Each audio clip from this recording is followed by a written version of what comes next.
Hello my dear friends, welcome to my channel. कैसे हैं आप सभी लोग? आई होप आप लोग बहुत अच्छे होंगे।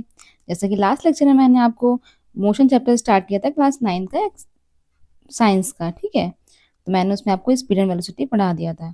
उसके बाद हमारा जो नया टॉपिक है वो है एसिलरेशन। ओके, तो आज हम क्या पढ़ेंगे? एसिलरेशन, इसके बेसिक कॉन्सेप्ट के बारे में जानेंगे। तो आज हम पढ़ेंगे एसिलरेशन। ओके, तो देखते हैं एसिलरेशन क्या होता है। देखिए, सबसे पहले फिगर के थ्रू समझेंगे। ये एनिमेशन है, इसको देखिएगा। इसके थ्रू आपको समझ में आएगा कि एक्सेलरेशन आखिर है क्या। मैं कोशिश करूंगी समझाने की।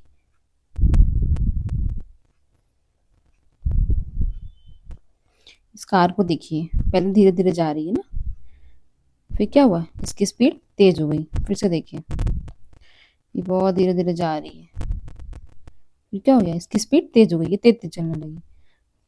ये देखिए,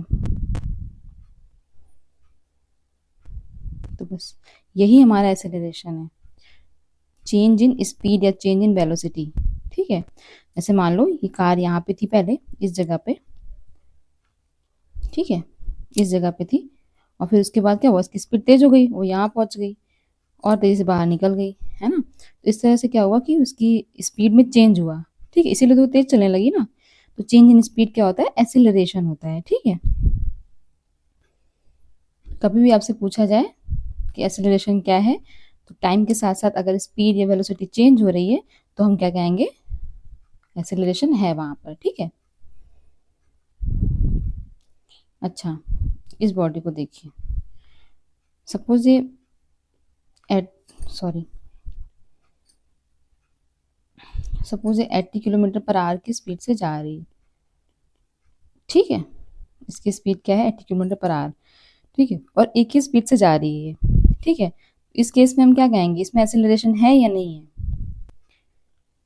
मैंने आपको बताया था अभी ऊपर इस वाले केस में कि एक्सेलरेशन क्या होता है? चेंज इन वेलोसिटी या चेंज इन स्पीड। ठीक है, अब यहाँ पे क्या है, यहाँ पे तो एक कांस्टेंट स्पीड से जा रही है 80 किलोमीटर पर आवर की स्पीड से। इसकी स्पीड में कोई चेंज नहीं हो रहा है, इसलिए यहाँ पर एक्सेलरेशन होगा कि नहीं होगा? एक्सेलरेशन यहाँ पर नहीं होगा, क्योंकि इसकी स्पीड में कोई चेंज नहीं हो रहा है, या वेलोसिटी में कोई चेंज नहीं हो रहा है। यहाँ पर ये 80 किलोमीटर पर आवर की स्पीड से ही जा रही है कॉन्टिन्यूस। ठीक है, ऐसे ही ये है, ये हवाई जहाज भी ऐसे ही है। ये एरोप्लेन भी 1000 किलोमीटर पर आवर की स्पीड से जा रहा है। ठीक है, कांस्टेंट स्पीड से जा रहा है, इसकी स्पीड चेंज नहीं हो रही है। ठीक है, तो इस केस में क्या कहेंगे, यहाँ पर भी जो एक्सेलरेशन है वो है कि नहीं है? नहीं है, क्योंकि ये कांस्टेंट स्पीड से जा रही है। ठीक है, चलिए आगे देखते हैं।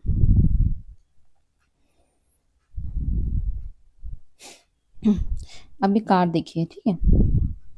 कार पहले स्टार्टिंग में ए पर ही रेस्ट पे एकदम खड़ी हुई थी। ठीक है, उसके बाद अगले 5 सेकंड में इसने यहाँ से स्टार्ट किया और यहाँ से ए से बी तक आ गई, और इसकी स्पीड क्या हो गई? 30 किलोमीटर पर आवर। यहाँ पे इसने रेस्ट से स्टार्ट किया था, मीन्स यहाँ पे स्पीड क्या है? जीरो है ना। कह सकते हैं कि 0 किलोमीटर पर आवर है। जब वो यहाँ पे खड़ी हुई थी, यहाँ पे कोई इसकी स्पीड तो थी नहीं, मतलब ये 0 किलोमीटर पर आवर थी। अब फिर क्या हुआ, यहाँ पर बी पर आई और इसकी स्पीड कितनी हो गई? 30 किलोमीटर पर आवर। तो स्पीड में क्या हो गया? चेंज हो गया। रेस्ट पे थी और मोशन में आ गई, है ना। यहाँ पर खड़ी हुई थी ए पर और बी पर, ठीक है, आ गई।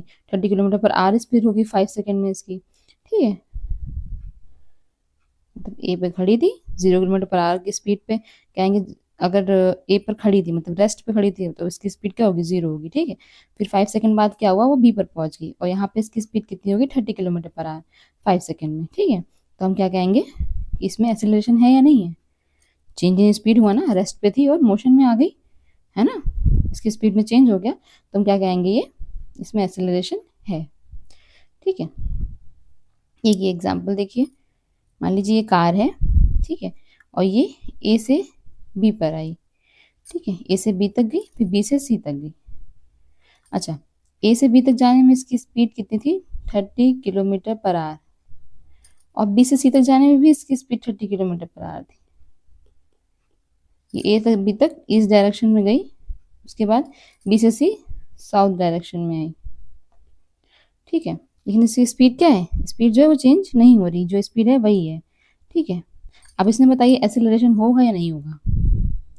देखिए इस केस में क्या है कि पहले इस डायरेक्शन में जा रही थी 30 किलोमीटर पर आवर की स्पीड से, और फिर साउथ की तरफ मुड़ गई 30 किलोमीटर पर आवर की स्पीड से ही।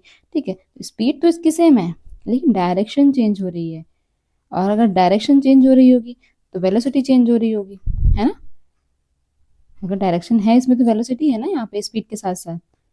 स्पीड तो है ही 30 kilometre per hour, 30 kilometre per hour है, लेकिन वो स्पीड क्या है, कांस्टेंट है, लेकिन इसकी डायरेक्शन क्या है, चेंज हो रही है। ठीक है, इसका मतलब है क्या, वेलोसिटी चेंज हो रही है ना। अगर वेलोसिटी चेंज हो रही है इट मीन्स कि इसमें एक्सीलरेशन है या नहीं है।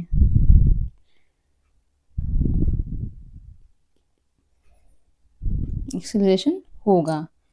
रीजन क्या है, एक्सीलरेशन जो है डिपेंड करता है वेलोसिटी पर। मैंने आपको ऊपर स्पीड स्पीड बताया, बस स्पीड का कॉन्सेप्ट बताया। अब यहाँ पे डायरेक्शन का कॉन्सेप्ट आया, डायरेक्शन का कॉन्सेप्ट आया तो इसमें यहाँ पे वेलोसिटी आ गई। ठीक है, तो वैसे अगर कभी भी आपसे पूछा जाए कि एक्सेलरेशन क्या होता है, अगर चेंज इन वेलोसिटी होती है, क्योंकि और एक्यूरेट डेफिनेशन होगी इसकी। अगर स्पीड कहेंगे तो कभी आपसे इस तरह का अगर क्वेश्चन आ गया जिसमें डायरेक्शन भी चेंज हो रही होगी, आप तो कहेंगे स्पीड तो चेंज नहीं हो रही है ना। तो फिर आप एक्सेलरेशन चेंज नहीं हो, मतलब एक्सेलरेशन नहीं होगा उसमें। लेकिन क्या है, एक्सेलरेशन होगा। उसका रीज़न क्या है कि इसमें डायरेक्शन चेंज हो रही है। ठीक है, तो एक्सेलरेशन क्या होता है, अगर टाइम के साथ साथ, एक्सेलरेशन क्या होता है अगर टाइम के साथ वेलोसिटी क्या है, डिक्रीज हो रही है, इंक्रीज हो रही है। ठीक है, ठीक है, चेंज इन वेलोसिटी है एक्सेलरेशन। ठीक है, चेंज हो रही है, डिक्रीज हो रही है, इंक्रीज हो रही है, देन उस केस में वहां पर एक्सेलरेशन होगा। ओके, तो एक तरह से आपको समझ में आया होगा। मैं यहाँ पे फॉर्मूला भी इस तरह जनरेट हो जाता है इसका, acceleration is equal to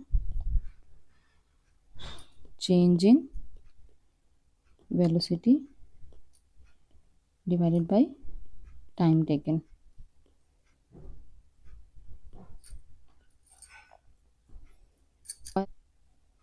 I hope आप लोगों को एक्सेलरेशन के बेसिक कॉन्सेप्ट समझ में आया होगा।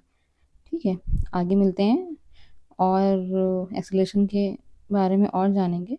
ठीक है, और ऐसे ही वीडियोस के लिए बने रहिए मेरे साथ लेसन्स बाय शिवानी में। Okay, thank you.